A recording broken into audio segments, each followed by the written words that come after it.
Hello everyone, সবাই কেমন আছেন? আশা করি সবাই ভালো আছেন। তো আজকে রান্না করুন চাল কুমড়া দিয়ে ডাল দিয়া। তো প্রথমে ডাল দিয়ে একটু সিদ্ধ করা লবণ দিয়া।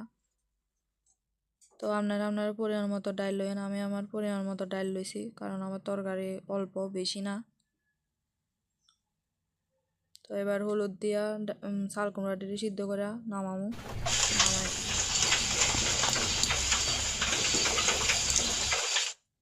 তো দেন নামাই এলাইছি। এবার এটি আবার সোমবারে দেবো পাঁচফোড়ন দিয়া, ডালের মতনই।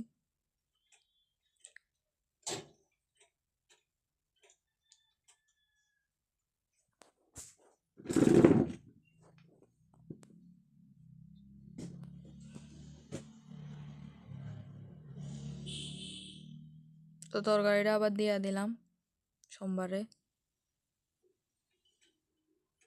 আর আমার ভিডিওটি যদি ভালো লাগে, লাইক কমেন্ট শেয়ার করে দিন, চ্যানেলটা একটু সাবস্ক্রাইব করে দিন। আর আজকের রান্নাটা এতটুকুই। সবাই অনেক অনেক ধন্যবাদ। ভিডিওটা পুরো দেখবেন।